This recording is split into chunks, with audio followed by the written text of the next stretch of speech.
DLPH, MSC doon sa red side. If there's some team or if there's a team na pwedeng mabaliwala nila yung aura dito ng TLPH, it is Onyx Philippines. Again, they have their own aura. Isa rin siya ng world champion. So yung kalibre ng match na mapapanood natin ay napakatindi. Kaya naman first phase pa lang ng banning may respeto na. Tinanggal yung Fanny ni King Kong and tinanggal din yung Arlot ni Sanford. Wait, open ang Lancelot and the YSS. So willing ata itong Onyx Philippines sa TLPH na mag-trade doon sa mga heroes na yun, ha? Yeah. Para pakiramdam ko nga, ganun ulit yung mangyayari kung hindi tanggalin yung Lancelot or baka humingi nila ng trade. Ah, hindi. Pinipilit yung Lancelot, pare. Okay, challenge to ha. Challenge to ng TLPH. Subukan nyo mag-Lancelot kasi may phobias pa si Sanford. There's also the Zushin or the Farsa na ini-spam ng Team Liquid Philippines against SRG-OG, yung dalawang heroes na yon. So they do go for the Lancelot on the side of Onyx Philippines. Now TLPH, their answer could potentially be both Phobius and Farsa or even Phobius Zushin. And there you go. They go and pick up the Zushin. Kung gusto nila mag-flex ng XP, maybe yung glue, pwede rin nga kunin. Ay, si agad. Oy, semi nakakairita to sa Lancelot kasi pag nasaktuhan ka nang wala kang Torn Rose tapos na it's either mapipilitan ka mag-Phantom Execution out o pag natalian ka tapos ka na. There is no way na makakatakas ang isang Lancelot ng malalim na kung may kasama siyang pumasok dun sa likod. Yeah. But now, last two first rotation picks para dito sa Onyx. I like this for the fact na yung dalawang heroes lang ng TLPH, ang daming kina-counter sa hero pool ng Onyx Philippines. Kasi Kirk Hero din to yung CC. So ngayon, yung Onyx Philippines, kailangan nila humanap ng sagot sa XP lane matchup na binabanggit ni kanina ni Wolf dun sa Howl. They need to get a better XP lane matchup. They go for the high loss. This is something flexible. Pwede ilagay sa roam, pwede ilagay sa XP. Hindi pa natin alam. Now, question is, TLPH, do you go for the utility jungle on Carl? Or do you go Hayabusa? Para may assassin battle tayo. Hopefully, no, assassin battle ang ating makikita. Pero hindi na ako magtataka kung maaga atang kukunin dito yung hero ni Oheb. May chance na sila makasecure ng magandang side lanes dito for both ends, honestly. XP lane and gold lane and just focus on the bans sa susunod na phase. Pero kung sakaling gagawin nila yon, baka naman mapuruan ng jungle bull ni Carl. Ayan na nga. Kumuha ng Joy. Okay, tama ka nga dun kasi parang iniisip ata ni Coach RC dito. Okay, second phase, first pick naman tayo. Mag-ubus tayo ng gold lane. Kung ano matitirang pinakamaganda, yun ang sa atin. Solid. Parang may bagong identity na gusto ilabas dito yung TLPH. Joy has been previously considered as one of the better jungle options against the Lancelot. Even though yung Hayabusa ay open pa rin naman, nakita rin natin yan from TLPH nung Grand Finals ng MSC na talagang in-spam nila. Ito yung pinansasagot nila sa lahat ng meta heroes. Pero feeling ko at this stage, nag-i-introduce ng bagong flavor dito si Coach RC. Kasi yung Harit, pwede nilang kunin din yan eh. And ang magiging problema mo lang is super daming magic damage sa side mo. Pero lately sa meta natin ngayon, parang hindi masyado nagmamatter yun. It's overwhelming yung magic damage show. So for TLPH, I feel like ang nagiging trajectory nila dito is just choose heroes that are very comfortable for their side.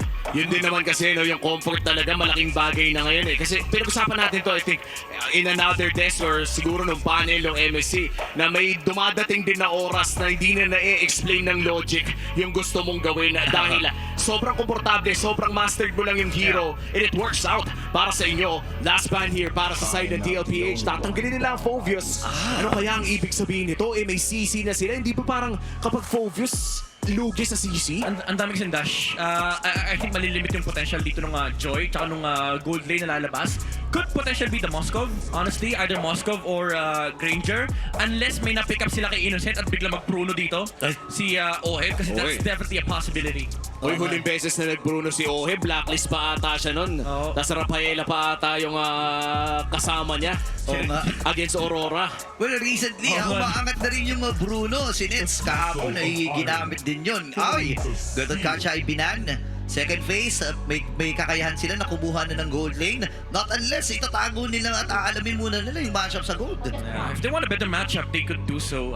JP Hero, yung pwedeng lumabas dito, shows definitely a viable option. Unless gusto nilang mag-double down do sa, do sa late game aspect ng kanilang game. Pwede nilang Ano mo nga pwedeng pwede dito na JP? Sabay nag-Joe-head na siya. Minotaur? Ano yun? Okay. Nag-Moskov na. Moskov pa rin. Pwede rin yun. Pwede. Bakit hindi, di ba? Pero yun yung Bruno na pinag-uusapan natin. Pero si Kelra ang hawak nito with the Badang as well sa side ng Onyx Philippines, which confirms na correct me if I'm wrong, this is a Badang XP lane against the CC. Ay, Joe na! Ayan na. Okay. Gusto ko lang sabihin, Biniro. 100% yan ha. 100% yan. 100%. Biniro natin nagkatotoo. Tama diba? 100% win rate last season. Yes. Ng regular season And, ata. and then hindi na pinahawak sa kanila starting week 6. Oo. Tapos nung playoffs, as far as I know, nawasak yun. Pero isa lang talaga. Naisahan lang, naisahan Isa lang lang. Pero it's not even in a match. Game lamang. Oo. So panalo pa rin sila doon. Ang tindi. Wow. Matindi yung aura ni JP dito, ni Daddy JP.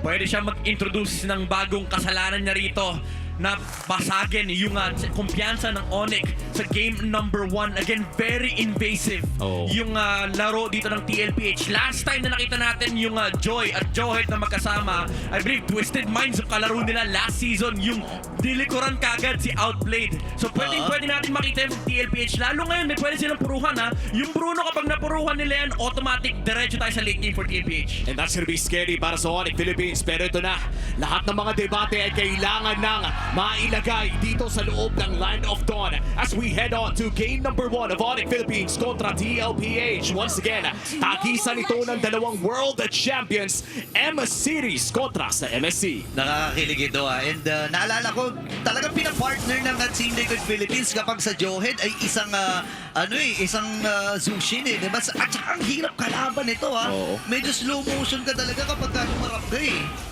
Yung slow motion na yun, no, masakit pa sa ulo dahil masakit din kapag tinanggap mo yung damage pero hindi rin naman pwede na kapag may flicker ka, flicker din agad. So again, for Onyx Philippines, pakiramdam ko, Midnight, tama ba na timplahan muna nila yung Joehead, hanapin muna nila, huwag sila basta-basta lumaban?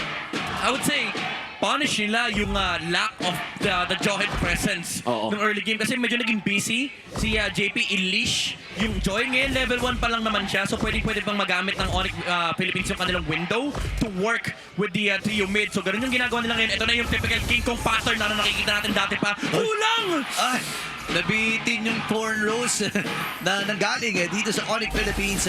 Pero si Carlito, umaagaw na rin ng Green Caps. Maganda naman ang posisyon ni Carl TZ. Pero si Uy, parang napapansin natin, medyo napiprisan siya. Medyo Wala nahirapan eh. siya. Moscow Bruno matchup eh. Medyo egos din talaga yung Moscow dyan sa lane na yan. Pero alam mo si JP sa sobrang tagal niya na sa MLBB, sa sobrang dami niya experience, sabi niya, King Kong, kulang yung damage mo. Hindi siya nag-flicker! Wala!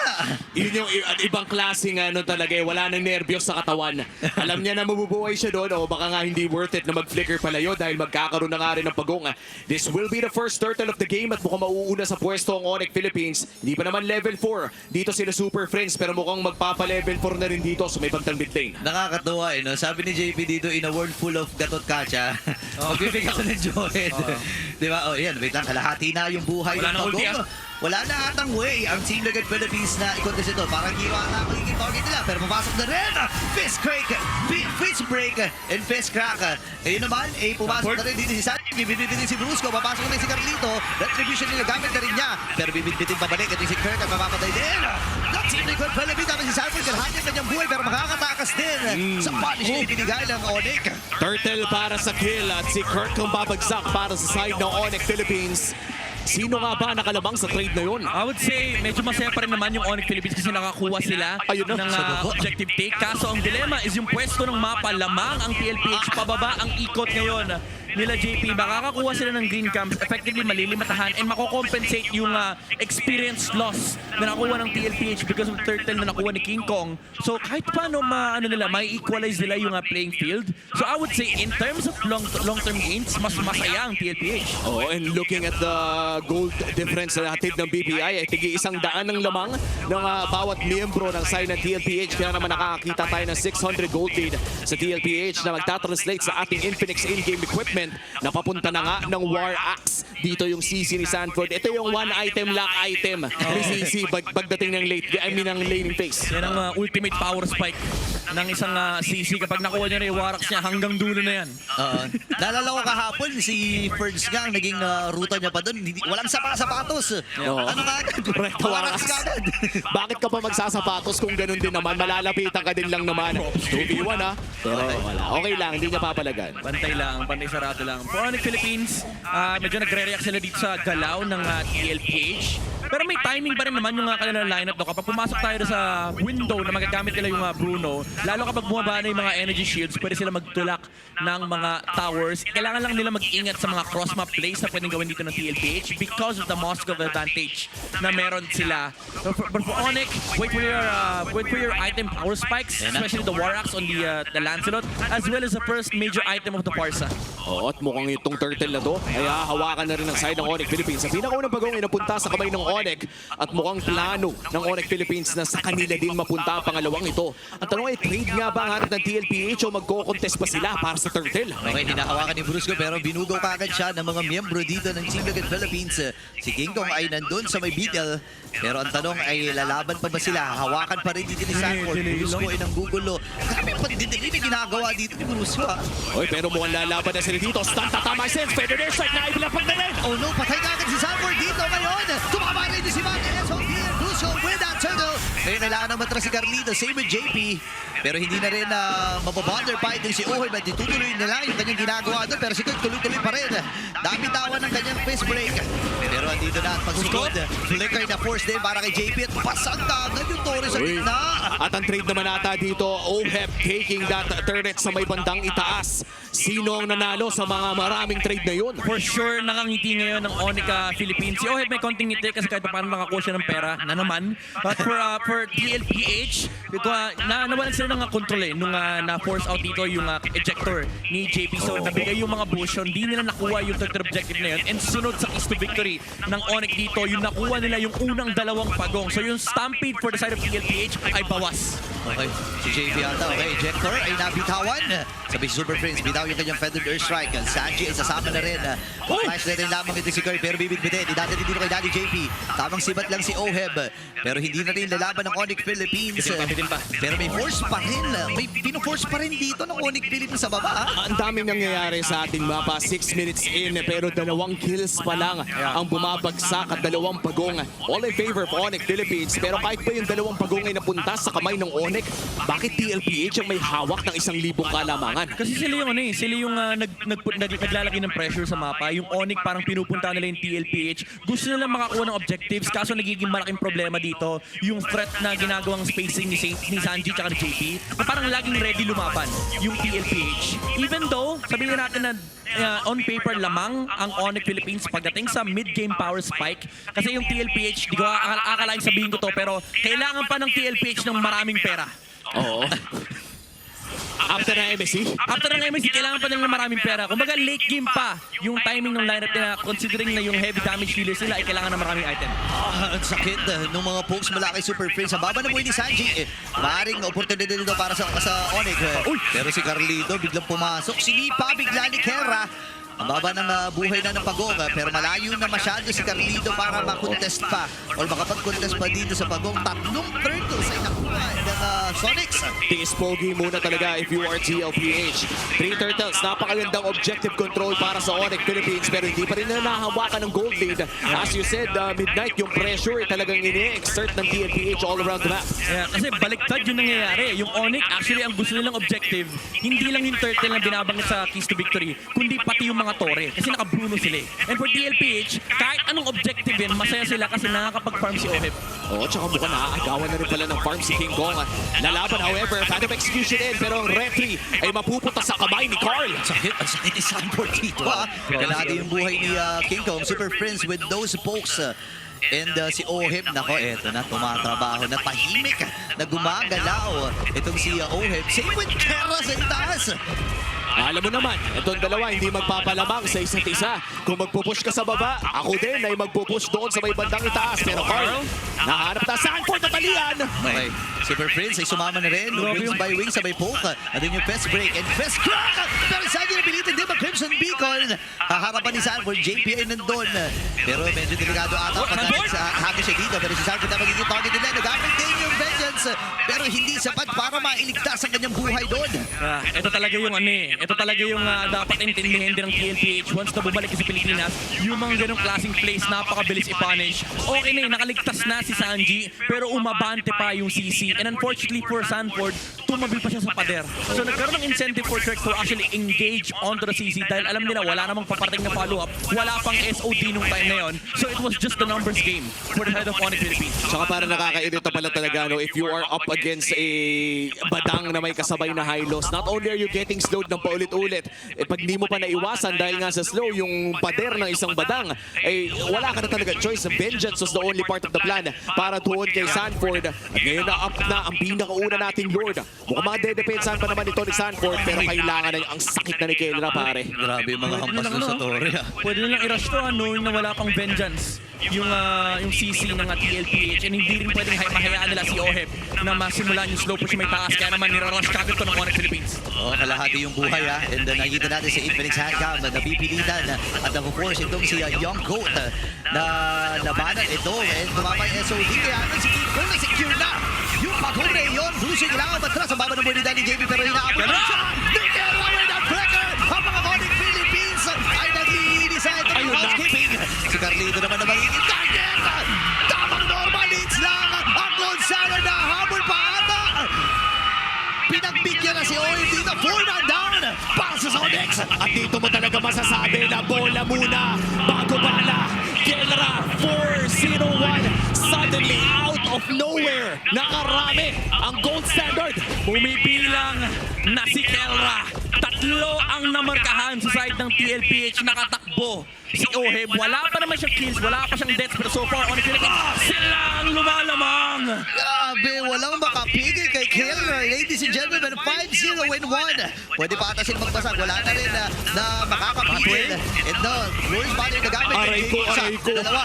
Kalahati gamit yung kanyang buhay. Pero na yung bigay Fitzcraft. Patay Kirk. Saan pa tababa ng kanyang buhay? Pero muli din ni Kigo. Nandun yung mga tahek mula sa kanya.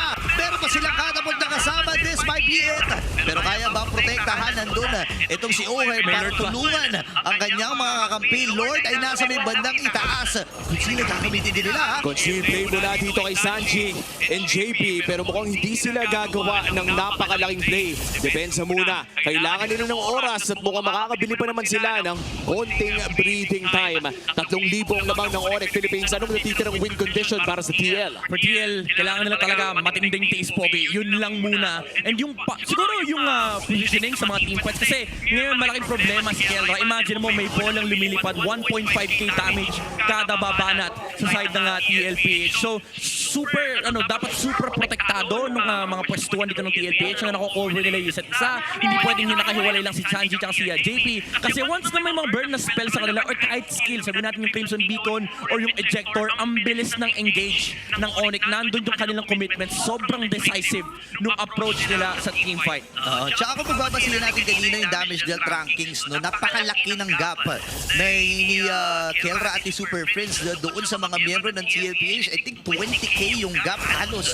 And kung nagre-reflect yun dito sa nagiging laro kasi alam mo na bitin talaga yung damage pa ng TL. Tsaka may dinampot talaga din tong Onyx Philippines after the Grand Finals of MSC. Itong matchup ng Bruno tsaka Moskov, medyo mahirap talaga to for the Moskov. And ang ginagandahan dito, ito rin din naman yung in-spam ng Onyx nung nanalo sila nung M6. Tana ng Bruno meta nun eh. Oo, yung malefic gun Bruno na kapag nakita mong nabig na niya, might as well mag-surrender ka na. Ganun kasakit yung Bruno during that time. Now for Onyx Philippines, mukhang may napuldot nga sa kanilang journey ng MSC. And of course, yung renaissance ng kanilang M-Series run. This will be the second Lord of the game. Very crucial for Onyx Philippines kung gusto nilang isara ang laro. At crucial din naman para sa TL kung gusto nilang patagalin ang laro. Ang bilis kumuha ng damage dito ni Carl. Kelra ngayon si JP. Naganap ng i-ejector. Bibigyan din si Brusco. And this time, pwede rin nagamit din. Pero sige ko, magbabalik dito sa Lord. And this time si Kema ay pumasok na. At kailangan mag-atrasan dito ng mga member. Aray ko po. Si Kema napaka-update. Napakasakit na mga bola dito ni Kema. Papasok din si King of Beautiful. Oh my goodness. Seven execution. Ubus ang cavalry. May minute pa kasama ang Onyx Philippines. Pwede na nila tapusin ang game number 1. At sila makakuha dito. 1-8 finish mula sa Onyx Philippines. Isipin ko pare yung Bruno nag-second skill flicker. Panahon ng mga second flicker ngayong araw. Ito na natutuwa ko, Omi. Ang dami talagang nagbabalik. Bumalik yung Bruno meta ni